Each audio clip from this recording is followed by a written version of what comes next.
യശ് നായകനായി അഭിനയിക്കുന്ന പുതിയ സിനിമയാണ് ടോക്സിക്.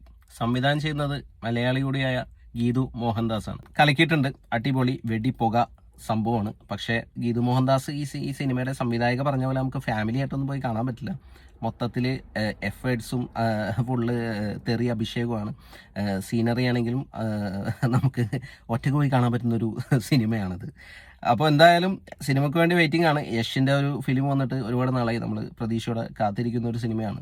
അപ്പോൾ ഗീതു മോഹൻദാസ് പറഞ്ഞ സ്റ്റേറ്റ്മെൻറ്റും ഇതും തമ്മിൽ ഒരുപാട് വൈരുദ്ധ്യങ്ങളുണ്ട്. ഇതിലിപ്പോൾ എന്താ പ്രശ്നം എന്ന് വെച്ച് കഴിഞ്ഞാൽ, ഗീതു മോഹൻദാസും അവരുടെ ഒരു സംഘവും ഇതിനു മുമ്പ് കസബ എന്ന മമ്മൂട്ടിയുടെ സിനിമ ഇറങ്ങിയ സമയത്ത് ഒരുപാട് വിമർശനവും കാര്യങ്ങളായിട്ട് വന്നിട്ടുണ്ടായിരുന്നു. മമ്മൂട്ടി ഇതുപോലത്തെ ഒരു ക്യാരക്ടറായിട്ട് അഭിനയിക്കാൻ പാടില്ല, സ്ത്രീകളെ അപമാനിക്കുന്ന രീതിയിലുള്ള പ്രയോഗങ്ങളും സീനുകളും ഉണ്ടെന്നൊക്കെയാണ് അവരതിൽ പറഞ്ഞ് പരത്തിയത്. അപ്പോൾ അത് ശരിക്കും വല്ലാത്തൊരു സ്റ്റേറ്റ്മെൻ്റ് ആണ്. അപ്പോൾ ആ സ്റ്റേറ്റ്മെൻറ്റ് പറഞ്ഞ ഒരാൾ ചെയ്ത ഒരു സിനിമ എന്ന രീതിയിൽ ടോക്സിക്കിൻ്റെ ഈ ഇൻട്രൊഡക്ഷൻ വീഡിയോ കണ്ടു കഴിയുമ്പോൾ നമുക്ക് ഭയങ്കര ഒരു വൈരുദ്ധ്യം ഫീൽ ചെയ്യും.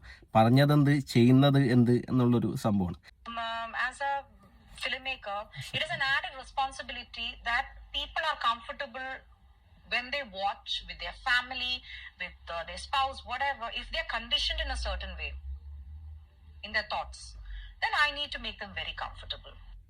അപ്പോൾ ഫാമിലി ആയിട്ട് നമ്മൾ സിനിമ കാണുമ്പോൾ കംഫർട്ടബിൾ ആയിട്ടിരുന്ന് കാണാൻ പറ്റുന്ന തരത്തിലുള്ള സീനുകളെ ഇവർ സംവിധാനം ചെയ്യുന്ന സിനിമകളിൽ ഉണ്ടാവും എന്നാണ് പറയുന്നത്. അപ്പോൾ ടോക്സിക്കിന്റെ ഇൻട്രൊഡക്ഷൻ വീഡിയോയിൽ നമ്മൾ കാണുന്നത് ഫാമിലി ആയിട്ടും പിള്ളേരായിട്ടൊന്നും കാണാൻ പറ്റാത്ത ഒരു സംഭവമാണ്. അപ്പോൾ ഇങ്ങനെ ഒരു സ്റ്റേറ്റ്മെന്റ് പറഞ്ഞ ആളുടെ സിനിമ വരുമ്പോൾ നമ്മൾ എന്താണ് പ്രതീക്ഷിക്കേണ്ടത്, നമ്മൾ എന്താണ് കണ്ടത്, അതാണ് ഇതിലുള്ള വൈരുദ്ധ്യം. ഇങ്ങനത്തെ ഒരു സ്റ്റേറ്റ്മെന്റ് പറഞ്ഞ ആള് സംവിധാനം ചെയ്യുന്ന സിനിമയിൽ ഇങ്ങനെ ഒരു സീൻ വരുമ്പോൾ അന്ന് ഇവർ കംപ്ലൈന്റ് ചെയ്ത കസബ എന്ന സിനിമയിലും ഇതിലും എന്താണ് വ്യത്യാസം എന്നുള്ളതാണ് എനിക്ക് മനസ്സിലാകാത്തത്. അപ്പോൾ നിങ്ങൾ ഈ ടീസർ കണ്ടിട്ട് നിങ്ങൾക്ക് എന്താണ് ഇതിനെക്കുറിച്ചുള്ള അഭിപ്രായം എന്ന് കമന്റ് ചെയ്യാം.